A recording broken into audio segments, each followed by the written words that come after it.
Well, at this time of the year, it's all about digging the ground and getting it ready for winter and periodically into the spring, because that's why we dig ground in winter. We actually are preparing ready for sowing in the spring. I've dug out a trench and removed the soil away from me to give me some working space. And then all it's about is digging this trench out, putting some manure in. Now, I've got a lovely lot of dung here, which we'll put in the bottom of the trench. And you could use absolutely anything, preferably old compost. But over here we've got some old spent vegetables, bits of old green, anything like that. I just break it up and chuck it in the bottom of the trench there. Once you've got your compost or green manure or whatever you decide to put in there, because that's going to be your nutrient that's going to help you next year with the ground being more fertile, then all you've got to do is dig. Now here the soil's quite light, but if you live in an area of the country where your ground's heavier, the most important thing, and I remember being told this years ago when I was just a young lad working with an old gardener, and he said thin slithers. Now thin slithers mean literally thin slithers. You just take off thin sticks like that and you put it forward. And that's all you do. You go along, taking off thin, chuck it forward, and it's as simple as that. I'm going to keep going because I'd like to show you how you actually end up with another trench, and then we come back again, digging just like that. Bit of rotten old clay there. And it doesn't matter if it's nice and chunky on the top, because through the winter the moisture will get into that, then the frost, and it breaks it down. Particularly important on heavy clay soils like we've got down where I live in Essex. So you can see it coming up nice and even. Put it forward. Then what I like to do is just clear out the trench. You just go along, clear it out like that.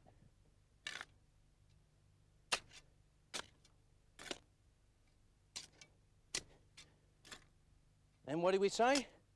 More manure. So in we go with the manure again. Push it across the back. Nice, well-rotted manure. I'll tell you what, this will be a beautiful veg plot in the spring. Then off we go again, digging. Remember, thin slithers over the top. I'll tell you what, I'll have this done in no time. And next year I'm looking forward to seeing those lovely vegetable crops. People who were watching Gardener's Diary last autumn can maybe remember that I dug up a crown of Timperley early rhubarb that we'd had growing in the garden, split it into sections, put it into this large pot to force it for some early rhubarb crumble. And here you can see the first results of that.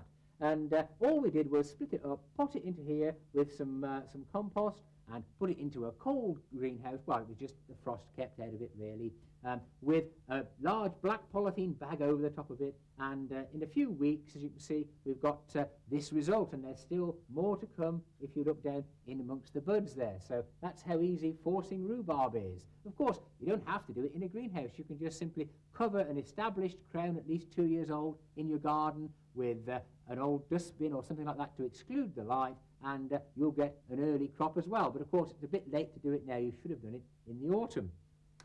But if we look on the table here, I've got a few varieties of veg that we're growing on as plants to give us a nice early crop out in the garden. And here we have some that are growing in what we call cell packs or cell units. And what you have here is just simply a pot-shaped unit that you can push the bottom up, and out comes the whole ball of soil there, as you can see, with the young plants in it. And when the plants have got a little bit bigger, when it's time for us to put them out, they will have, the roots will have formed a mat so that the compost will all stay together when we put the plants out in the rows. These are onions, and it's this onion here called buffalo, which is a winter hardy onion that you normally sow outside in the autumn to stand the winter. But we decided to try it in these little cell units.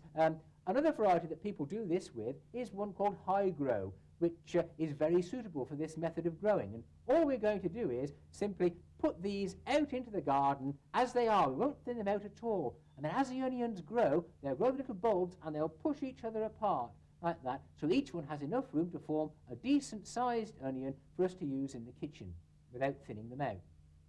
In this half of the cell pack, we've done some early lettuces, and the variety that we've sown there is all the year round, which is this one here, which is a very good early lettuce.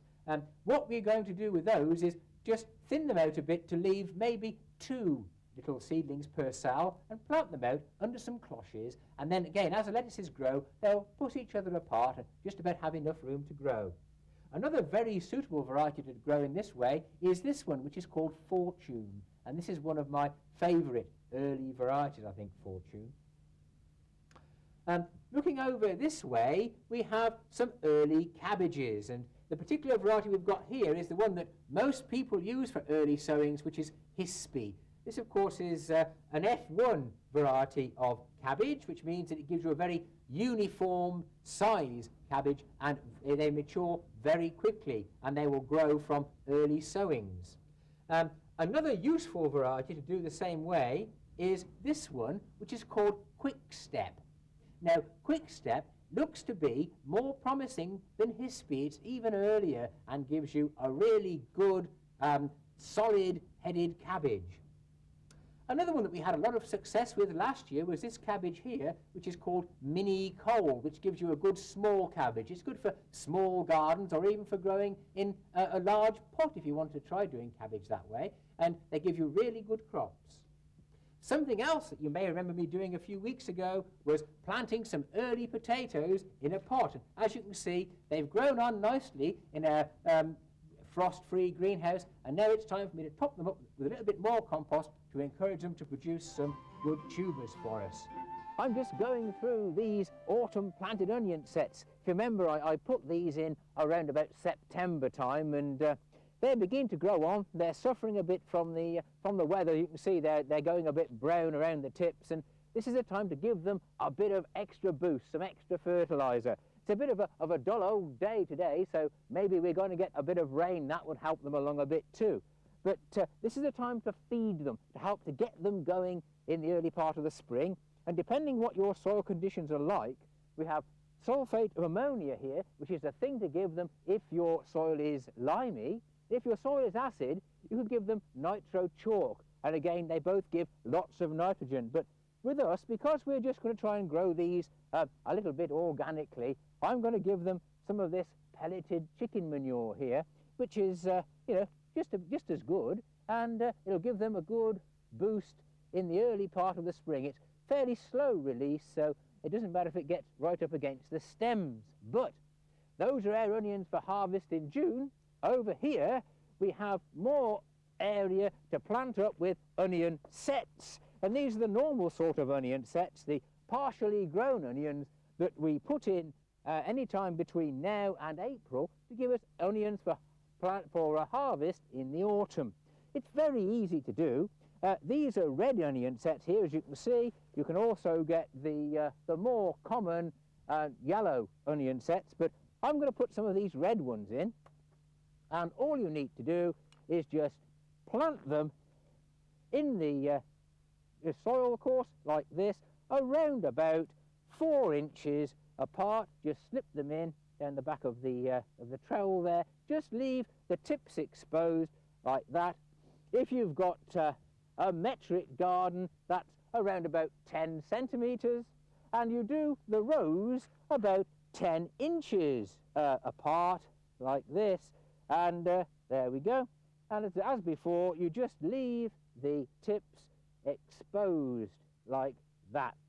Now, this is a fair distance apart, and if necessary, what I like to do during the season is just sow, a bit later on than this, some radishes or some lettuces in between the rows of onions, because they will mature as the onions grow, and you'll be able to harvest them before the onions actually need all the space that's available there. So that's another thing that I like to do with mine at home.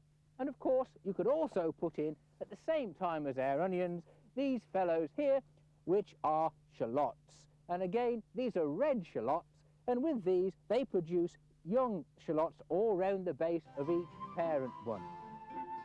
Not all potatoes are the same, and I've got a selection here of seed potatoes I'm about to plant into the garden. And when I went to choose them, I had a choice of at least a dozen. And when you go to the supermarket now, you've got a choice of at least half a dozen potatoes. Now, this is no bad thing. It means that you can try different potatoes, and of course, you can choose the ones that you like, and hopefully those are the ones that will grow in your garden.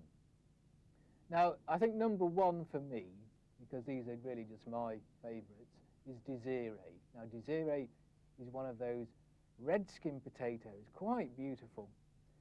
And the flesh is hard, and it's waxy, and it's yellow. And it's perfect for boiling, and it's perfect for roasting. It's the sort of potato that lasts right through to your Christmas dinner, and it'll go even through to Easter, I'm sure it will. So it's a good keeper. Out in the garden, it's quite big, and it has quite an ornamental type of foliage, and a lovely flower as well. It's quite a good cropper, and it seems to have no real pests. So for potato to keep, I would always recommend Desiree. There are other redskins, Romano, and I can think of probably a few others as well. But go for the ones that you like. Try them first, but go for those. Another main crop potato is Wilger. Now, Wilger is enormous. Huge white-skinned potatoes. Wilger and Cara, I think, will be the most popular ones for people who like baked potatoes because they like a large potato. They're white-fleshed, so they'll be good for chipping. They're a bit flourier than Desiree, and you have to watch potatoes that have a floury substance to them because they fall apart in the water. So you can't cook them too much, but it makes them good for chipping and rosties and things where you don't have to cook them much at all. And Wilger is a tremendous cropper. I've never had as much back from any potato as I had from Wilger. So it's always worth trying in your garden because it's surprising how varieties differ. And so it's worth just trying something new. Now, King Edward is not new at all. But for me, at the moment, it's my favourite. I love King Edward. It's quite unique the way it has the sort of pink and white. Of course, these are a bit green because these are seed potatoes. You wouldn't eat the green ones normally. So King Edward, I think, has a lovely flavour, slightly waxy, quite a good cropper, but such a beautiful flavour that I couldn't live without King Edwards. They really are marvellous. Now, that's not the end of potatoes because there are these things called salad potatoes. And I've got one here, and this is called pink fir apple. And to me, it reminds me of a pig's finger or a turkey's foot. It's a strange sort of shape. And the idea with this potato is that you cook it, you wait for it to cool down, and because it's so waxy, it stays intact. So it's perfect for making potato salads, and when you add flavours to it and toss it in there, the flavour stays on. But last year, I grew my first early potatoes in pots, and that gave me an early start. This year, I'm going to grow them in a window box because I've got one row inside, and I can transpose this outside under cloches to get an early start. And of course, if you're planting your potatoes out, then you must have them chitted, they must have sprits on them like this, and as these start to grow, then they need light to keep them firm, keep them strong. And using this window box, I'll just top them up, and then I'll move the whole thing outside under cloches, and hopefully I'll get an earlier crop than everybody else. And this is Arran Pilot, which is a wonderful waxy early potato. Tomatoes. This is a good time to think about sowing them for a cold greenhouse. Sometimes people do sow the seed too early, encouraged by what it says on the back of seed packets about sowing them from January onwards, and also by owning one of these electronic propagators, which are very useful, but sometimes they can bring the seedlings on too early, and you end up with seedlings that are too leggy, like, for example, some of these ones here that have got a little bit too tall, but maybe we'll sort those out in a moment after we've had a look at how we should decide when to sow the seed. Because one of the most important tools when deciding when you should sow seed in your greenhouse is one of these, and this is a maximum minimum thermometer, because with your tomatoes you need to have a steady night temperature in your greenhouse of 50 degrees Fahrenheit, which is about 10 degrees Celsius at night, so that the plants can grow on safely when you move them out. And one of these thermometers not only shows you what the temperature is at the moment, but it also tells you what the temperature has risen and fallen to since you last reset the little indexes in the tubes there. So that's very important. And I set one of those up in the greenhouse and keep records of how the temperature's behaved, and then next spring you'll know when it's safe to put tomatoes into your greenhouse in your particular area. And once you know that, you just count back 9 weeks on the calendar, and then that's the date when you can actually sow your tomatoes ready to put them out. Now, as you can see here, we've got a very wide range of tomato varieties available these days, from the standard old favourites, the round-shaped tomatoes, to ones that are sort of plum-shaped in the end there, like that one. And then there's even one of these more chunky-shaped ones available now, which are good for stuffing or using in sandwiches. I'm going to be sowing the standard old variety Moneymaker here, and it's important when you sow tomatoes that the temperature of the compost should be around about 65 degrees. That's the important thing. So I always bring mine into the greenhouse for a while to warm up before sowing. These little packets are always a bit fiddly, aren't they? Let's get the seeds out into my hand. Here we are. Now, when you're sowing the seeds, it's quite simple, really. You can just roughly space them around in the tray. There's nothing too scientific about this at all, because you're able to actually move the seed around later with a knife if you need to space them more, and you'll be pricking them out early anyway. So you just put them around like that, and then cover them with either with compost, or in my case I'm just going to sprinkle a little silver sand on the top of them like this, because you need to bring off the seed coat from the seed, and silver sand is quite good at doing that. This is perhaps a little bit moist. You note I've got the compost moist too before I started, and this can sometimes be easier than trying to water the compost later. There we are, because if you water it with a coarse rose on your can, you can end up moving the seed around in the compost and bringing it up to the surface. Now, if we come back over here to our seedlings that we had growing on, as you can see, I think maybe they've been in the propagator a bit too long, and they've got very leggy, even fallen over in this case. But we can save them by just moving them on into another pot and maybe putting them in deeper like this, so that you lose all that legginess, and they'll grow on quite happily in there and make good tomatoes for us. Another thing, of course, you can sow at this time of year too are peppers, like these are capsicums. They need a higher temperature to germinate, though. They want about 70 degrees. No, this isn't me showing you how to cut your lawn in a more energetic way. It's cutting the top off this crop of grazing rye that we sowed here as a green manure. And green manures are really crops that you sow when you've got a little gap in your veg garden, and they help to improve the fertility of the soil, and they help to stop nutrients being leached out over the winter.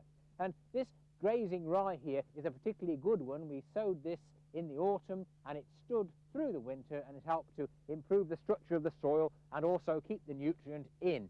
If you look here, where I'm going to dig this over a bit, I'm not really supposed to stand on these beds, but just to show you what's going on, I'll do it. And you see, as I dig this stuff in, you can see how the roots are really getting in amongst the soil here and helping to break it up. And then the goodness, as this grass rots down, because of course it's only an annual, it's not going to be a perennial thing, so it won't be coming up again next year, it will rot down and improve the humus content of the soil. You can see how nice that looks. So I'll do some more of that later on. I want you to come over here with me and just have a look at what is under the cloches. If I take these away, like that, I'm going to take the end off as well, and you'll see that there's another crop from the autumn. These are Aquadulse Claudia broad beans, and Nigel actually put these in around about October time. And you can see they've been nice and cosy under the protection of the cloches, and they've come on well. Where I live, which is much further south than this, around the Vale of Evesham, I've seen them looking in a much worse state than this because they've been exposed to the cold weather. And these will grow on nicely, and they'll give us a super crop of succulent beans around about June.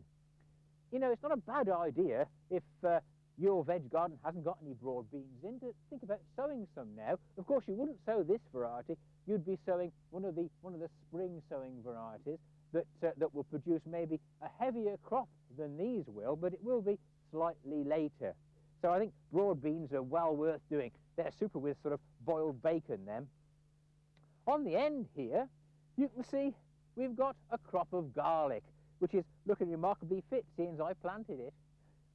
It's coming on well, and that'll be ready for us to harvest around about August time.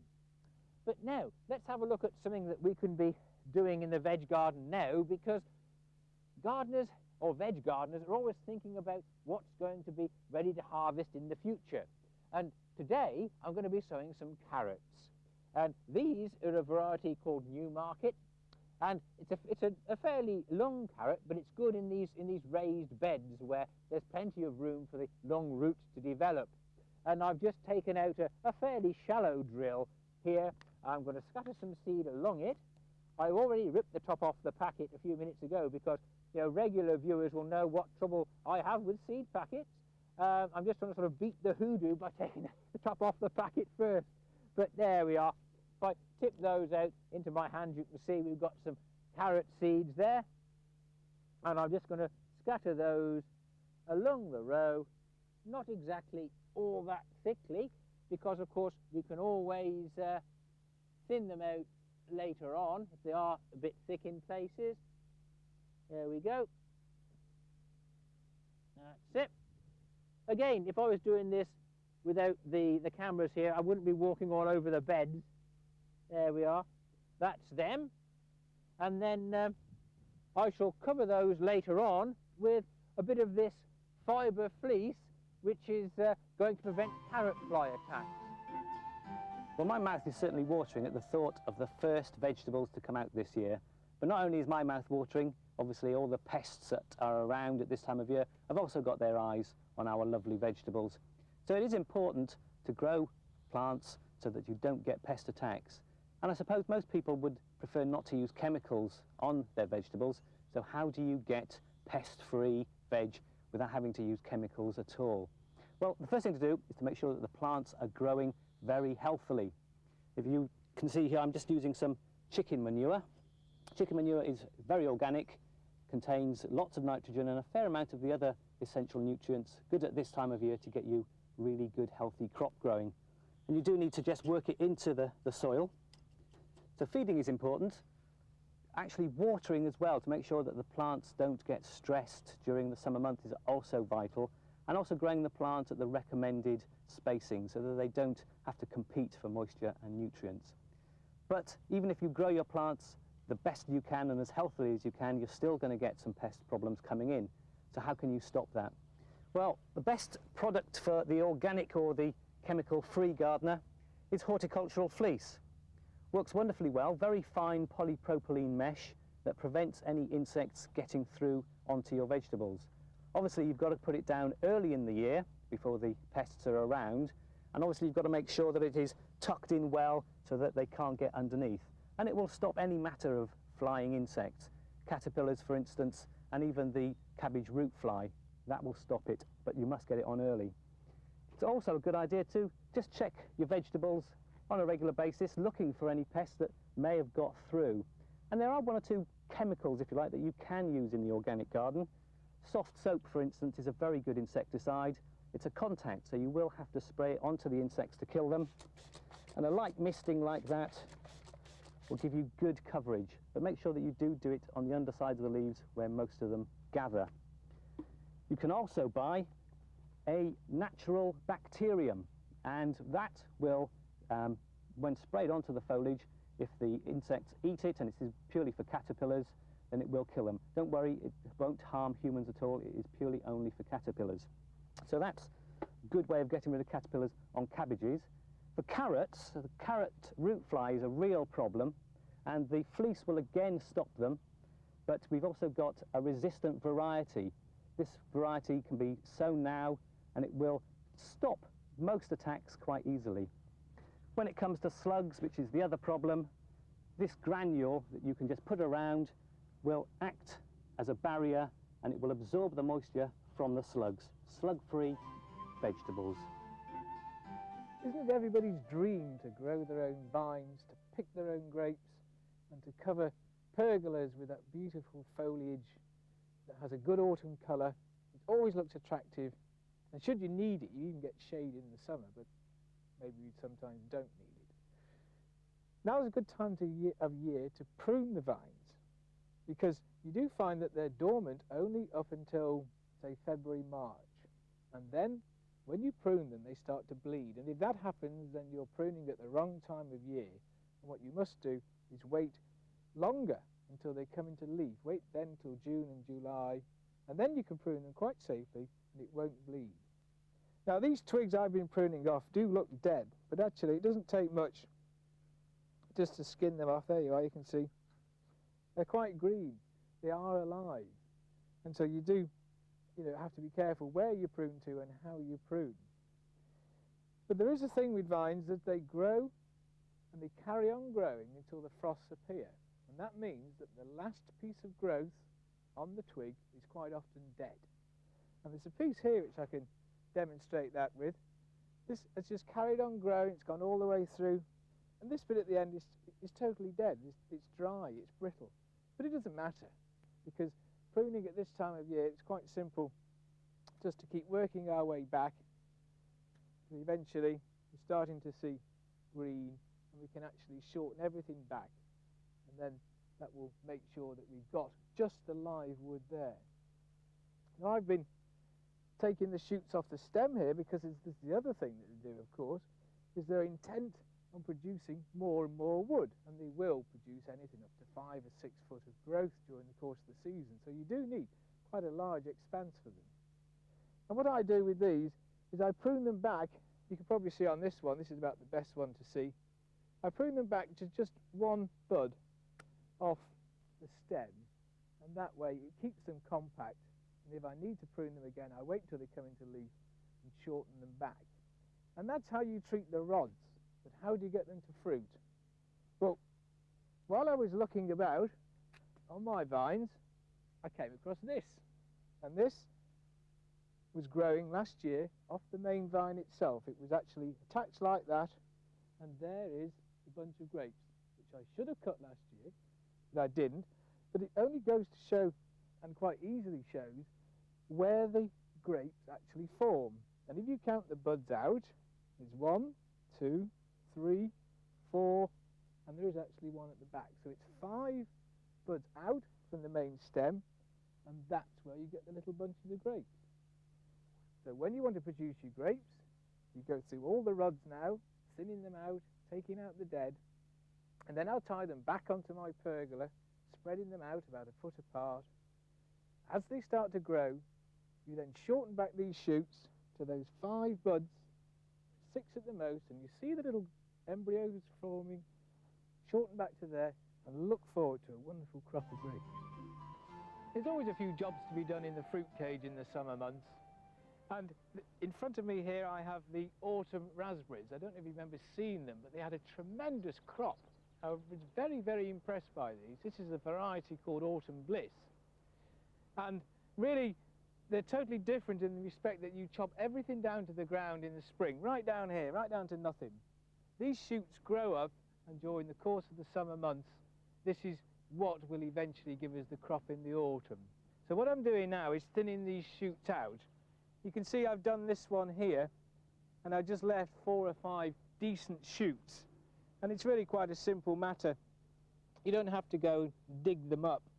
You really take out the ones which are certainly coming out of line, and then the rest of them you can just thin out, and that's probably the last one, and that will do for that particular one. And then during the course of the season, of course, we tie them to these wires. Always use some good soft gardener's twine. It's been around for a long time, and it's particularly good at tying in young shoots that will otherwise get damaged. And really, apart from maybe the odd feed, if they look a bit tired in the summer months, that's all we really do to them for this season. Now, these are the traditional summer fruiting raspberries, and as yet these haven't flowered. So if you had problems last year with caterpillar sawfly damage, or you see aphids now, because the aphids always lurk under the tips, then it is safe to spray, but I would use a very, very short lasting spray, something quite natural, like liquid Deris, something along those lines, or maybe even a dusting. But when the flowers start to open, then you mustn't spray. You must stay away from them then, because you don't want to start harming bees and other beneficial insects. And again, the raspberries, they don't need much attention at the moment. We've tied them all in, and now they're just making all these side shoots, which will give us the fruits later on. So that's quite a job well done. But it always strikes me is how much space there is in between. I mean, there has to be space in between because they need such a big root run. Now, the other year, I quite successfully put some cabbages down this space, summer cabbages, and you need something that's shallow rooted. I'm going to put in some lettuce, and I'm a great fan of these new and different lettuce varieties. That's a sort of salad bowl type, but this one here, this is my old friend Lolla Rossa. Now, Lolla Rossa makes a lovely purple head of soft leaves, and then we have the traditional sort of cos lettuce. Now, this always used to be called London lettuce when I was a lad, I don't know why, but it's crisp and it's hard and it's crunchy. And I think things like these lettuce, maybe 12, 18 inches apart, and because we're using different varieties, they'll mature at different times. Because the worst thing about lettuce is you sow a row and they all come at once, and you've got dozens of them. You get rid of those and you haven't got any left at all. So using different varieties, they'll mature at different speeds. We'll get a continuous supply right through the summer, which is what we want, and we'll use this space up. Now, this is a perfect time to actually start off a new bed of strawberries. I like to get mine planted by about the end of September. You have got until the end of October before the weather is getting too bad, really, and they won't have a chance to get established before the winter months. So what do you need to grow strawberries? Well, the soil needs to be either neutral or slightly acidic. Obviously, it needs to have lots of sun, because they need plenty of sun to ripen the fruit. And the crop is going to be in for about 3 or 4 years, so the soil needs to be in good heart. So I've dug in plenty of well-rotted manure, and I've given about 3 ounces to the square yard of general Growmore and just worked that into the surface. As I say, now's the perfect time to be planting, and what you'll be looking for at this time of year is actually containerised or container-grown strawberry plants. They are fine for putting in at this time. And there's lots of different varieties, and I've got 4 here that I'm going to be planting up. And it's a good idea to use different varieties so that you can spread the cropping out. And these are a good mixture. This one here is Honeyoy, I think that's how you pronounce it, that's certainly how I pronounce it, which is an early season. Then you've got Cambridge Favourite, which is a great variety, and if you only want to grow one and you're a bit new to the system of growing strawberries, try this one. This is a mid-season. Then we've got the late season, which is Pegasus, and the last one here is a fairly new variety called Maristil, which is what we call a perpetual. Doesn't mean that it flowers and fruits all the time, but it does have a very long fruiting period, so it's a good choice. You can also buy open ground or bare-rooted plants for putting in the autumn months or in early spring. But these are a bit special. They don't look special, they don't look very good, but they are very special plants. These are cold stored plants, and these have to be planted during the months of sort of April through to about the end of July. And why are they so good? Well, because once you put them in, from 60 days from planting, you will get fruit, and a good yield as well in its first year, up to £1 per plant, which is excellent, excellent. So it's worth getting hold of these if you can. They're a little bit more expensive. As I say, you can't plant them now in the spring or early summer, but you will get fruit in its first year. And there are also various ways of growing strawberries. We're doing them here in a raised bed. A raised bed is great because in the spring it warms up quickly and the fruit ripens a lot better. You can grow them on ridges of soil. A lot of people do that. Has the same effect. helps the soil to warm up early in the spring. But what I've got here, as you can see, is some black plastic, and it's a great method of growing strawberries for various and many reasons. First of all, it will keep the weeds down. Secondly, it will also keep the moisture in the soil. It will also speed up ripening, and because it's black plastic and the fruit isn't going to go on the ground, then there isn't the trouble that you might get of when there's a storm of all the mud and soil splashing back onto the fruit and ruining it. The only drawback with it is that it can cause the fruit to get hot, so you might still need to use some straw. And as you see, I've already cut an X through the polythene. It's then just a matter of making a hole to put your strawberry plant in. And obviously a good size hole, because we've got some good sized plants here. I'll start off with the perpetual fruiting, and planting of these is quite important. You mustn't bury the crown, which is this section here. If you bury the crown, the plant will rot. But obviously at the same time you don't want to have them too high up so that the roots dry out. So make sure your hole is a good size, and they do need to be planted nice and firmly. Put some of the soil back round, like so. And it's a good idea to just pull with your hands and fingers. If the plant doesn't come up, it's nice and firm. Water in, and you'll get lots of lovely fruit next year. Well, you've guessed it, I'm in the fruit cage again. But this week, I'm going to be telling you a bit about raspberries, because I found on the Gardener's Diary roadshows we've had lots of questions from people who seem to be a bit confused about summer raspberries, autumn raspberries, how to prune them and things like that. So I'll try and explain a few of those things to you today. But first of all, have a look at this. I wonder how many of you have seen one of these before. This is a piece of an autumn fruiting, golden fruited raspberry.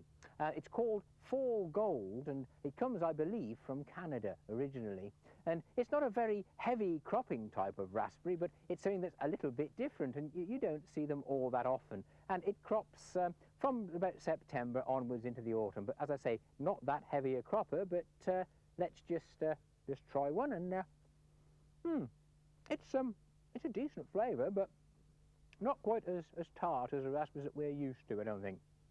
Anyway, I'll put that down because here you can see some of what I think are the best autumn fruiting raspberries, Autumn Bliss. Now these really are special. They crop well, they're quite good for you to grow in a smaller garden, and as you can see here, really there's still plenty of fruit to come, but I have picked lots and lots of these. And a couple of years ago, when we had milder winters, I was picking these at home right up until December. And so they are well worth growing.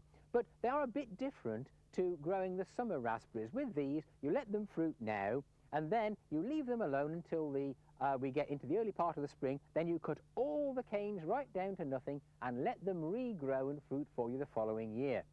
Whereas, if we come over here, these are our summer fruiting raspberries, and this variety is Glen Prosen, which is a good variety. It's a good heavy cropper, and it doesn't have many thorns on the canes either, so that makes it a little bit easier to work with. But with these, if we look down here, you can see that we've pruned these, and down here you see where we've pruned off all the old canes at the bottom. And what you have to do with summer fruiting raspberries, as soon as you've picked the crop, you cut out all the canes that have borne fruit that year. You can tell them because they have very dark or brown or silvery bases, the older canes. Cut them off right down to ground level, and then that leaves enough room for these newer canes, which are a nice bright green colour, to grow up and carry the crop for you next year. If you've got lots of the new canes though, as we've done here, you thin them out a bit just to leave about one cane every 4 inches or so when you tie them back into their supporting wires. But as you've probably noticed here, all is not well with our raspberries. We have here, look, a touch of magnesium deficiency, where the leaves are going yellow in between the veins.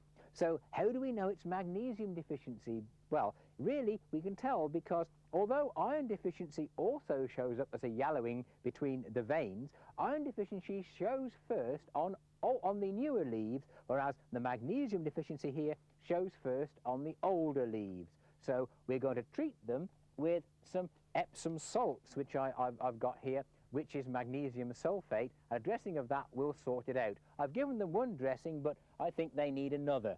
Also, you see, look on the canes here, you can see we have these little olive-coloured patches and slits and brown marks on the canes.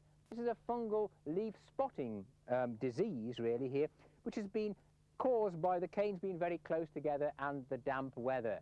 But we'll sort that out by cleaning the canes up and giving them a fungal spray. Well, they say that patience is a virtue, and in gardening that is very true. In the spring, we all want to rush out as soon as possible and start to sow as many seeds as we can, but that could be disastrous. If the soil is too cold, then when you put your seeds in, they won't grow at all, they'll just rot in the soil. In the vegetable garden, for instance, most vegetable seeds need about 6 or 7 degrees centigrade before they can germinate. And in the old days, the gardeners used to put their bare bottoms on the soil just to check the temperature. I don't recommend you do that, you might offend the neighbours. But it's a good idea to just warm the soil up so that when you are ready to start sowing, the soil is nice and warm, and it will be sort of 6 or 7 degrees. Now, the simplest method is just to put either 1 or 2 layers of plastic actually onto the soil. Nice and cheap, does a very good job, but don't forget to weigh the plastic down, otherwise it's going to end up in next door's garden.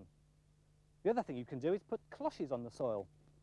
And the great advantage of this is not only does it warm the soil up, but you can still grow your plants underneath the plastic right for the season, for several weeks in fact.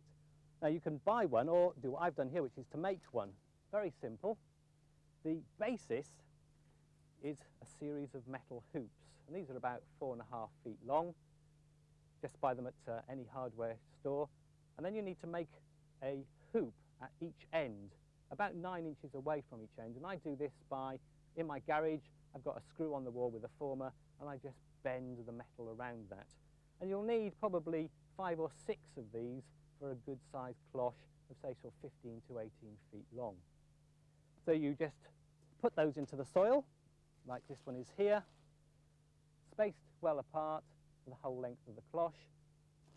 Put your polythene on, and at either end you're going to need a wooden stake. Just an ordinary piece of wood here, sharpened at one end so it goes into the ground. Just knock it in at either end, and then all you have to do is to tie the polythene nice and firmly onto each stake, and obviously make sure that it's nice and taut. You then come back to the polythene itself, and this is where these hoops come in. What you have to do is that each hoop, and make sure the hoop is on the outside of the cloche, not on the inside, is that you tie some string on. This is polypropylene, it's nice and strong. Tie it onto one end, and then tie it onto this end, and pull it nice and firm so that it'll keep the cloche in place. And it's a very quick job just to tie it on. We said hopefully, there we go. And the great thing about this, what you can do is it allows you to lift the polythene up to check the plants growing underneath, and then you can just pull it back down again, keep the plants nice and warm.